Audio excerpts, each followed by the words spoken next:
Peggy 18.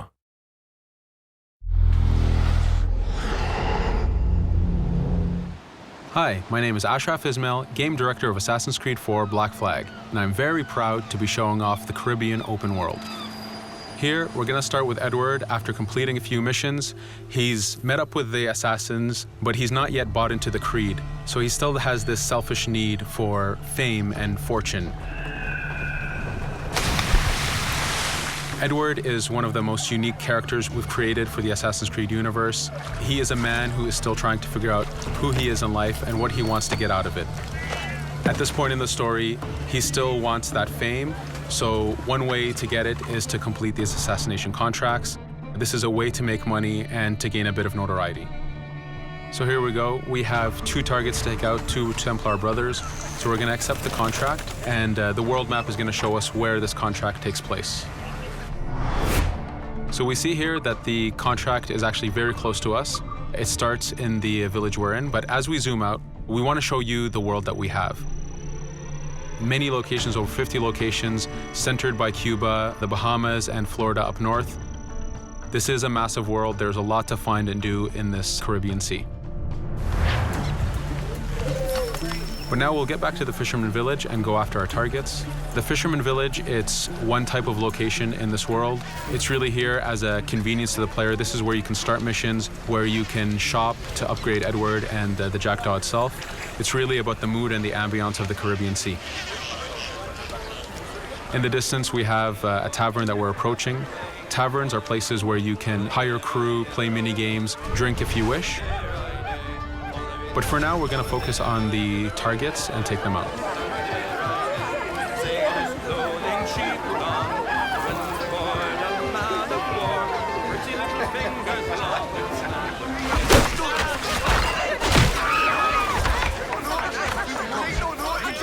Now that we've taken out one brother, the other one's going to bolt.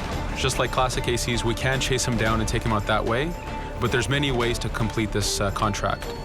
We can use the new free aim system to shoot him this way, to eliminate him that way. We can jump onto the ship and take him out with his crew, but instead we're going to let him escape into the sea and follow him with the Jackdaw.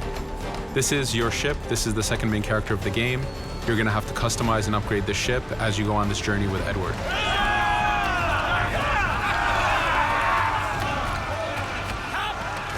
We've seamlessly gone from a ground chase right into a naval chase. We could destroy the ship and complete the contract that way, but instead, using the spyglass, we can see that he's carrying a lot of rum.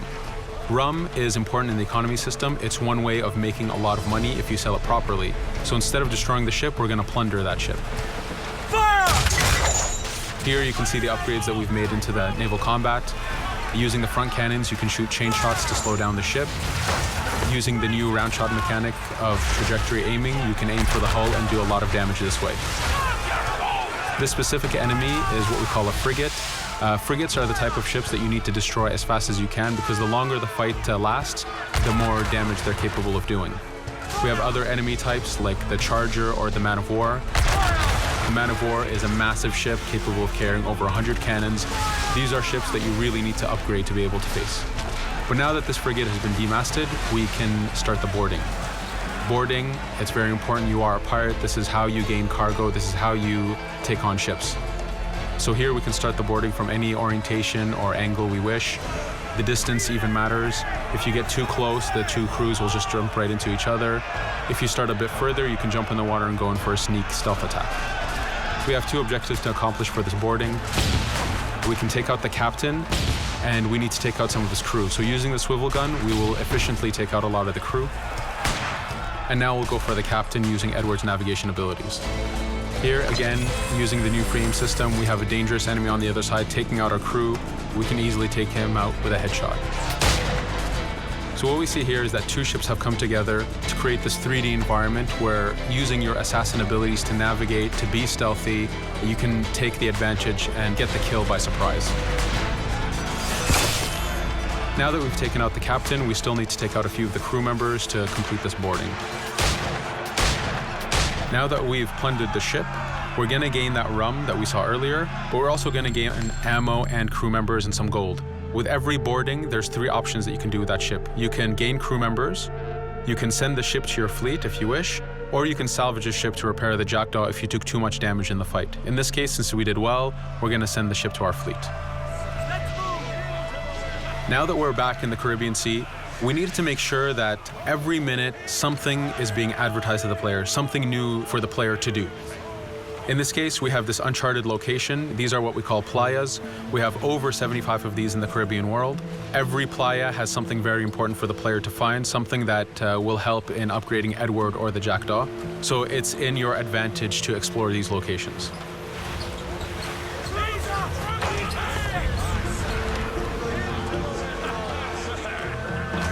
Again, for us, seamlessness is very important.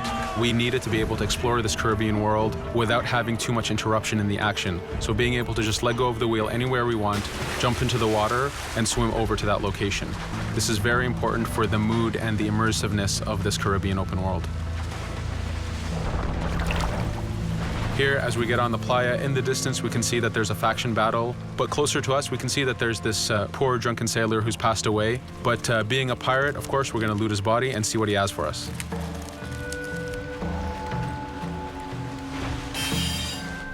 So we found a treasure map. This treasure map is asking us to go to an island called Misteriosa. Every time you find one of these, you know that you're going to find a treasure that is linked to the progression of the jackdaw or Edward, so they are very valuable. Here we're going to take a look at that faction battle. We have a British ship facing off against a Spanish ship. We could jump in and take advantage of this opportunity, allowing each ship to weaken the other and for us to plunder both. But now we're going to make our way back to the jackdaw. Again, this is the second main character of the game.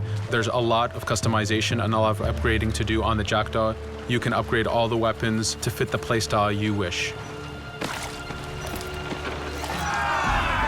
Now, as we get onto the jackdaw, we can see that the crew is cheering for us. Edward has a really close relationship with his first mate, Adewale, standing right there, and with his crew. And this is something that you'll see later in the demo, that we can lose and gain crew members. Again, using the spyglass, we can really see the contents of a ship, but you can also assess the danger and threat level of these ships. But for now, we're going to continue to Misteriosa to find that treasure. Here we've crossed into a harpooning zone. The harpooning system is connected to the hunting system, which is used for upgrading Edward himself. So you can upgrade the number of weapons he carries, the ammo that you can carry, and even his health. But for now, we've moved past that zone and we've got into a storm. Storms are very dangerous. If you're not careful, if you don't know how to navigate a storm, you will take damage to your ship and you will lose crew members. In the distance, we can see a water spout. This is a tornado in the ocean. These are very dangerous. They can suck you in, and when they do, they tear the ship apart and take out your crew. Here we can see its effect on a ship. This poor ship got sucked in and got destroyed. Storms are very dangerous, but we wanted the player to take advantage of this. When you've mastered a storm, when you know how these systems work, you can pull enemies into a storm and let the storm do damage for you. So there is a strategic element to using a storm in the world.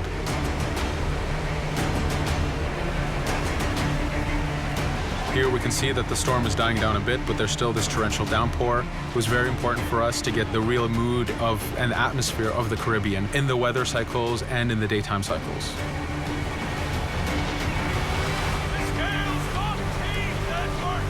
But here, since we've survived the storm, did pretty well, let's order our crew to sing. Sea shanties are a part of this game. It's a collectible that you can find in the world.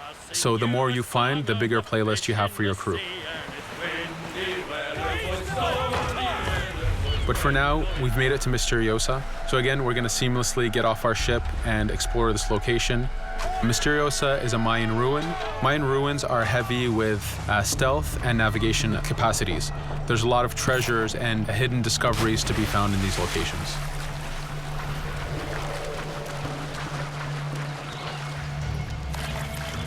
If we recall the treasure map, the treasure is hidden behind a temple. So just by quickly looking around, we can see that temple looks about right. So that's our objective, we'll head there. As we go this way, we can see there's a lot of guards on the beach. We could go in and fight them if we wish to, but to show off that this is a mini open world, we're gonna try to find a different route to get to our objective. Here, we've seen a guard. We don't wanna alert him, and we don't wanna alert the guards on the beach, so we're gonna use our stealth ability to take him out silently. No te muevas.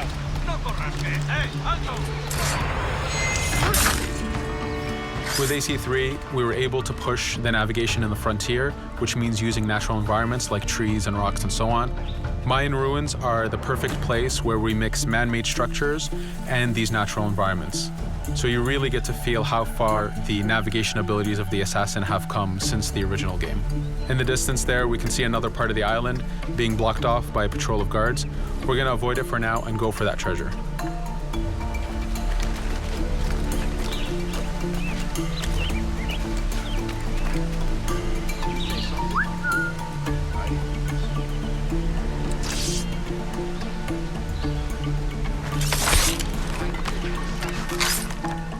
It's important for us to be able to give the players new tools, specifically for stealth. In this case, we have the blowpipe.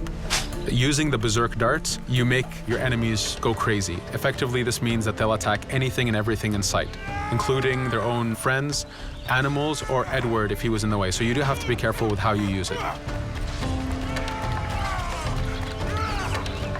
But now that we've caused a distraction, if we happen to fall down there, at least there's already a bit of damage done for us.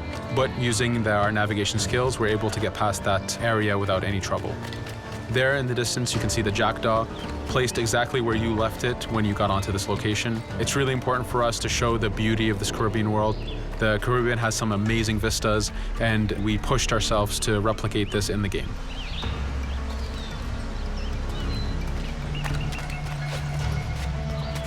As we continue forward, we can see in the distance there's a couple prisoners that are taken hostage.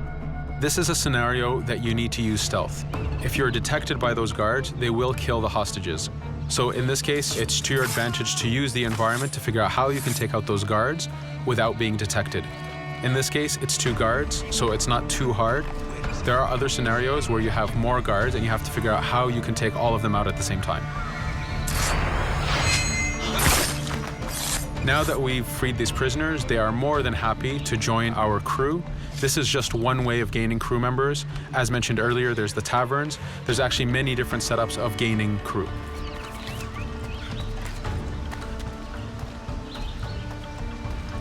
Here, we're going to go back to the treasure map. We can see that the treasure is actually behind the temple near a fountain. So if we just look around, we can see that it's around here.